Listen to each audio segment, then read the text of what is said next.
Allô, allô? Oui, allô? Oui, bonjour. Bonjour. Bonjour. Vous pouvez vous présenter, s'il vous plaît? Je suis Dimitri Vordon, président de l'association Culture et Progrès, ACP ASBL, qui travaille en Belgique. Voilà, juste pour présenter rapidement, donc on avait eu l'histoire donc la semaine dernière avec Badoul Hassan Badoul, qui, comme on l'a rappelé, avait cherché un peu Monsieur Verdon. Monsieur Verdon qui nous a demandé droit de tout réponse. à fait normalement son droit de réponse. Il a droit à son droit de réponse. À vous, Monsieur Dimitri. Ben, merci d'abord de m'accorder ce droit de réponse. Effectivement, j'ai été directement cité par le secrétaire d'État. Je voudrais d'abord dire une chose. J'ai vu ce qui s'est dit et redit sur Facebook et un petit peu partout au sein de la communauté.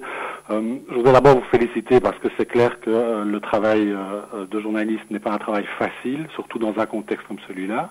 La critique est aisée, mais l'art est difficile, on le sait tous. Ceci dit, je pense que ce serait intéressant aussi de pouvoir accorder éventuellement un droit de réponse à des Djiboutiens, de l'opposition, de divers courants, parce que il est tout à fait évident que la dernière fois, le secrétaire d'État a eu toute l'attitude pour sortir des chiffres et des arguments tout à fait fantaisistes. Je pense qu'il y a aussi la réalité, il y a des chiffres qu'on pourrait lui opposer. Mais moi, je voudrais revenir sur les critiques directes dont j'ai été l'objet, et expliquer d'abord que je n'ai évidemment pas du tout besoin de me rendre à Djibouti pour savoir quelle est la situation à Djibouti. J'ai pas besoin d'aller à Djibouti pour savoir qu'à Djibouti, il n'y a pas d'électricité. J'ai pas besoin d'aller à Djibouti pour savoir qu'à Djibouti, la population vit dans des conditions incroyables, extrêmes, que la population meurt de faim, qu'elle meurt de chaud, qu'elle meurt de maladies curables, qu'elle meurt de pauvreté. J'ai pas besoin d'aller à Djibouti pour savoir que les prisons sont remplies de prisonniers politiques, que Djaba y survit déjà depuis des années. J'ai pas besoin d'aller à Djibouti pour savoir que mon ami personnel, Jean-Paul Noël Abdi, qui était président de la Ligue des droits de l'homme, est mort de fatigue, il est mort sous les coups et des conditions déplorables dans lesquelles son engagement, que lui ont valu son engagement. Je n'ai pas besoin d'aller à Djibouti pour savoir qu'il y a un acharnement judiciaire tout à fait incohérent, absurde et indécent sur Daher Ahmed Farah, le porte-parole des opposants. Sur les 2 dernières années où il était à Djibouti, je pense qu'il a été emprisonné plus d'une 20aine de fois. C'est absolument pas sérieux. J'ai pas besoin d'aller à Djibouti pour savoir que pendant 18 mois, 3 oulémas ont été emprisonnés. Et emprisonnés pourquoi? On se le demande encore aujourd'hui. J'ai pas besoin d'aller à Djibouti pour savoir que Mohamed Affas a été tué par balle. Je rappelle qu'il a été tué par balle parce qu'il réclamait des infrastructures sportives. Hafez Mohamed Hassan, pardon, il avait 14 ans. Est-ce que j'ai besoin d'aller à Djibouti pour savoir que Mohamed Elmi, un professeur qui était engagé pour la défense des droits de l'homme, est mort en prison et a été enterré comme un chien? Est-ce que j'ai besoin d'aller à Djibouti pour savoir que Mohamed Daher a été déchu de sa nationalité, qu'il a été jeté dans le désert somalien et que maintenant il est à l'extérieur du pays parce qu'on l'a traité dans des conditions inhumaines? Je n'ai pas besoin d'aller à Djibouti pour savoir que la terreur qui est imposée par le régime, et en particulier par Omar Guelleh et par sa femme Paulette, est une réalité. Ça, c'est la première chose. La deuxième chose, peut-être que ce secrétaire d'État se demande comment je suis au courant de tout ça. Mais il faut savoir que ça n'est pas parce que le régime empêche sur place, à Djibouti, à la population de s'exprimer, que nous ne sommes pas ici au courant de ce qui se passe. D'abord, il y a tous les Djiboutiens qui fuient le pays. Il faudrait d'abord qu'on m'explique pourquoi tant de Djiboutiens fuient le pays. Ils fuient le pays et ils nous racontent ce qui se passe. Nous sommes aussi à l'heure d'Internet et malgré les coupures de Skype, d'Internet, malgré les écoutes, malgré la technologie dont le régime essaye d'user et d'abuser, il reste des espaces d'ouverture, il reste Facebook, il reste le téléphone, il reste le système D, et donc on est au courant de ce qui se passe. On est au courant de ce qui se passe parce que les chancelleries travaillent sur place. Alors les chancelleries, évidemment, elles font des rapports, elles expliquent, elles racontent comment ça se passe. Et il y en a plein des chancelleries à Djibouti. Je rappelle aussi qu'il y a des ONG, il y a des ONG en masse.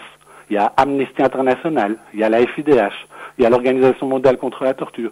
Mais ce ne sont pas des guignols. Toutes ces structures, ce sont des institutions qui sont reconnues pour leur sérieux et pour la qualité, l'objectivité de leurs rapports. Il y a aussi des institutions internationales. Il y a l'ONU, il y a le PNUD, il y a le Programme alimentaire mondial, il y a l'UNICEF. Je ne sais pas si vous vous souvenez, la représentante de l'UNICEF parlait d'une pauvreté abjecte à Djibouti.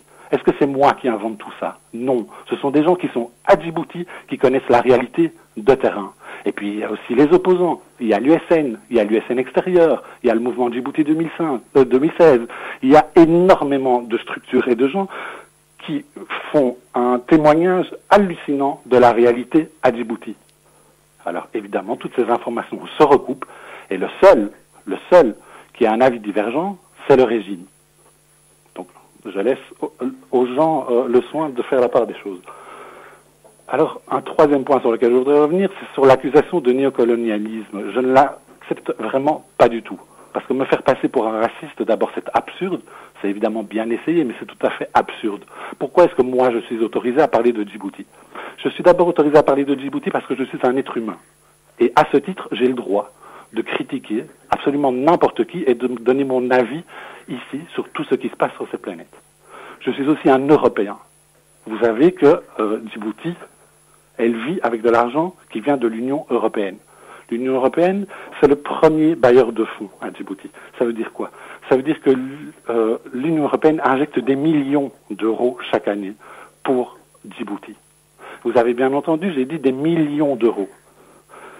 Plus de 40 millions d'euros au titre de la coopération européenne au développement, sans compter la coopération bilatérale que chaque pays met en œuvre à Djibouti.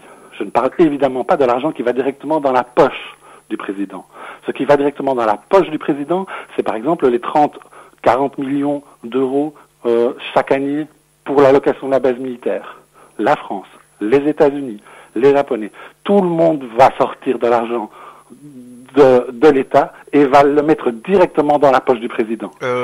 Dimitri, juste pour... là, c'est de toute façon tellement évident que ce qui était hallucinant, ce n'est pas que... moi, c'était comme ça que je le voyais. Ce n'était pas que toi, tu étais néocolonialiste et autres. Ce que je trouvais hallucinant et que j'avais dit au secrétaire d'État, c'était que justement, qui a ouvert toutes les portes à toutes les armées du monde et surtout aux armées occidentales, eh bien, c'était ce système-là. Et donc, quand on parle de colonialisme et autres, c'est plutôt ce système-là qui nous ramène ce colonialisme à Djibouti. Donc, il y a évidemment une très grande hypocrisie dans tout ça. Vous savez, dans le gouvernement djiboutien actuel, la moitié a la nationalité française ou la nationalité belge. Et la première dame de votre pays, elle s'appelle Paulette. C'est quoi ce nom, Paulette? Paulette, c'est un nom qu'elle a pris parce que ce sont ses papiers français. S'il vous plaît, non, mais là, on ne peut pas. Je veux dire, ce n'est pas un homme ou une femme politique. C'est juste la première dame, donc non, mais si on peut passer... D'accord, je vais pas insister, mais je n'en parlerai pas si elle n'a pas une importance immense à Djibouti. Tout le monde le sait, de nouveau, ça n'est pas moi qui le dis, c'est les chancelleries, ce sont les gens qui travaillent sur place, qu'elle a un pouvoir exorbitant et qu'elle ne devrait pas avoir. Ce n'est pas quelqu'un, en tout cas, de toute façon, qui a un pouvoir quelconque politique. Donc, si on peut se passer de ça, ça nous arrangerait beaucoup. Parlons de faits, parlons de réalité, s'il vous plaît. Écoutez, moi, je vais terminer. Simplement, je vais vous poser une seule question. Parce que je pense que ce qui est important, c'est de savoir quel est l'avenir des Djiboutiens, quel est l'avenir de Djibouti. Pour moi, Ismaël Omar Guelleh, le président de la République, est en train de prendre en otage sa population et aussi tous les gens qui gravitent autour de lui, de son système. Parce que les gens qui critiquent, c'est tous ceux que j'ai cités, mais ce sont aussi les gens qui travaillent avec lui. Mais vous comprenez évidemment bien qu'ils ne sont pas en mesure d'expliquer publiquement ce qu'ils pensent de tout ça, de la manière dont l'État est géré, de la manière dont la terreur est instaurée à Djibouti, enfin tout ce dont j'ai parlé. Mais on sait très très bien dans la réalité que tous les gens qui sont autour et dans le système ont exactement la même vision de la situation. Simplement, ce sont pas mal d'opportunistes qui décident de tirer leur épingle du jeu et d'autres qui attendent le moment, et peut-être, tout le monde l'espère, quand le moment sera un petit peu plus propice, ils retourneront leur veste, ils accompagneront le mouvement et ils seront du côté de la population. Mais donc la question elle est simple, est-ce que Ismaël Omar Guelleh a peur des Djiboutiens? La réponse elle est claire, Ismaël Omar Guelleh a peur des Djiboutiens. Est-ce que vous vous rendez compte que Neema Jama, une chanteuse, est revenue au pays après des années d'exil? Elle est accueillie par des enfants, par des fans. Une fillette de 12 ans est emprisonnée. Ismaël Omar Guelleh a peur d'une fillette de 12 ans.